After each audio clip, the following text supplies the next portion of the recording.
नमस्कार दोस्तों, मैं आपके अपने चैनल पर आपका स्वागत करती हूँ। आज का टॉपिक है स्टेप ऑफ प्रोजेक्ट मेथड, यानी कि हमें जो प्रोजेक्ट मेथड है, अगर उसके द्वारा हम साइंस को पढ़ाना चाहते हैं तो उसके कौन कौन से स्टेप होने चाहिए। क्योंकि आप टीचर बनने जा रहे हैं, आपको सारी विधि का नॉलेज होना चाहिए। इसके साथ में कौन सा विधि कैसे कार्य करता है इसका भी ध्यान में रखना चाहिए। तो स्टेप मतलब आप एक स्टेप को भी भूल नहीं सकते। अगर एक स्टेप को आपने मिस किया तो ये कारागार आगे जाकर नहीं होगी। इसीलिए कहा जाता है किसी भी कार्य को हमेशा स्टेप बाय स्टेप करना चाहिए। ये साइंस पेडागोजी के लिए बहुत इम्पॉर्टेंट है और ये जो साइंस है इसके बिना अधूरा माना जाता है। इसीलिए हर सब्जेक्ट का अपना अपना मेथड होता है। इसलिए साइंस का, अगर आप बायोलॉजिकल साइंस या फिजिकल साइंस से रिलेट करते तो ये जो स्टेप है आपके लिए बहुत महत्वपूर्ण रखता है। तो शुरू करते हैं। जो फर्स्ट है आपका वो है उद्देश्य का निर्धारण करना, परिस्थिति उत्पन्न करना या योजना की तैयारी करना। जो फर्स्ट आपका टॉपिक है वो है उद्देश्य का निर्धारण। मतलब आप जब तक उद्देश्य का निर्धारण नहीं करेंगे तो इस कोई मतलब नहीं है किसी भी कार्य को करने के लिए। क्योंकि अगर हमारा माइंडसेट होता है कि मुझे डॉक्टर बनना है तो उसके लिए मुझे क्या क्या पढ़ना है, कौन सा कब क्या कितना देर पढ़ना है या फिर कौन से किताब लेने हैं, पहले उद्देश्य नहीं पता है कि क्या हमें बनना है तो हम काम करेंगे लेकिन वो काम वर्क नहीं करेगा, क्योंकि उसके अनुसार हम काम नहीं करेंगे।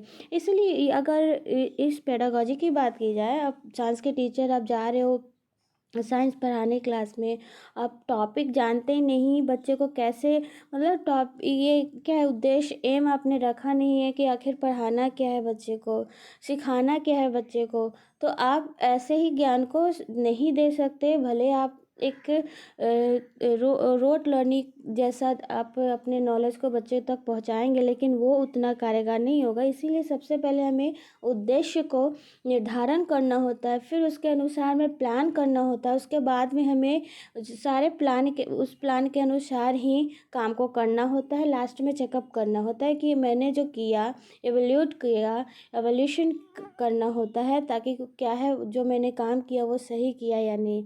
यानी आप उद्देश्य का निर्धारण करेंगे, उसके बाद परिस्थिति उत्पन्न करेंगे, उसके बाद योजना यानी कि योजना तैयार करेंगे।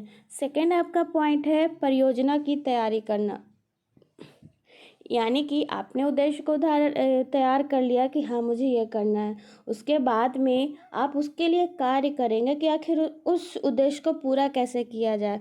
जैसे आप ये नहीं है कि उद्देश्य को बस निर्धारण करने के बाद डायरेक्ट उसको डायरेक्ट आप इम्प्लीमेंट करेंगे, नहीं, ऐसा नहीं करना है। क्योंकि उद्देश्य को करने के लिए एम अपने टारगेट किया, उसके बाद में उसको पूरा करने के लिए आपको प्लान करने का ज़रूरत होता है। अगर बिना प्लान के आप जाएंगे तो वहाँ से नहीं हो पाएगा। क्योंकि आप जब प्लान करते हैं तो आपका दिमाग भी कहीं ना कहीं उस माइंडसेट के अनुसार काम करता है। इसीलिए प्लान करना किसी भी चीज़ के लिए ज़रूरी है। तो आपका जो सेकेंड पॉइंट है वो है परियोजना की तैयारी करना। आपका थर्ड है क्रियान्वयन व निष्पादन करना। अब आप लोगों ने किया, आप उसको ट्राई कर सकते हैं कि क्या मैंने जो प्लान किया जो सही है वो सही है। आप पहले ट्राई कर सकते हैं, फिर उसके बाद आप डायरेक्ट वही जो आपने प्लान किया उसके अनुसार आप जा सकते हैं, अपने एम को रख सकते हैं, अपने एम को पूरा कर सकते हैं। उसके बाद यानी कि क्रियान्वयन करना, उस पर काम करना। उस पर काम करने के लिए हमें पहले तो मैंने उद्देश्य को निर्धारित किया, फिक्स किया कि हमारा एम क्या है। सेकेंड है आपका उस पर प्लान बनाया क्या क्या होना चाहिए। थर्ड है आपका थर्ड है क्रियान्वयन या निष्पादन, यानी ये उस पर हमने काम रियल में किया। फोर्थ है आपका परियोजना का मूल्यांकन करना।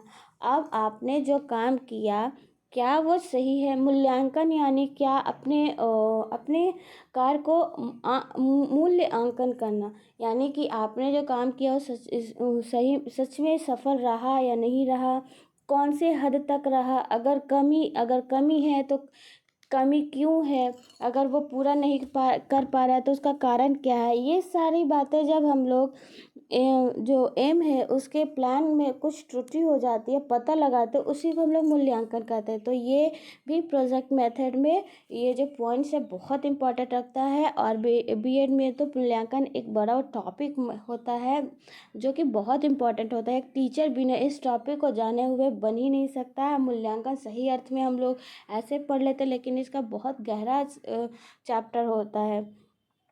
आपका लास्ट है पॉइंट, परियोजना का आलेख करना। अब आपने कर लिया, उसके बाद लास्ट है परियोजना का आलेख कीजिए। मतलब आप एक आपने निर्धारण कर लिया, उसके बाद एक तरह का ड्राफ्ट, यानी कि आपने जो किया वो सच में मूल्यांकन तो हो गया।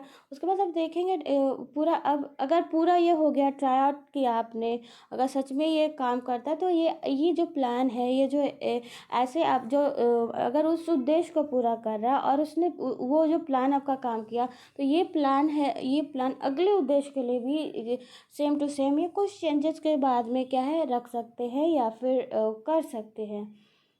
तो ये था step of project method. I hope आप लोग को समझ में आया होगा। अगर कोई दिक्कत है होगा तो प्लीज़ अपना जो क्वेश्चन है कमेंट बॉक्स में रख सकते हैं। Thank you and have a nice day.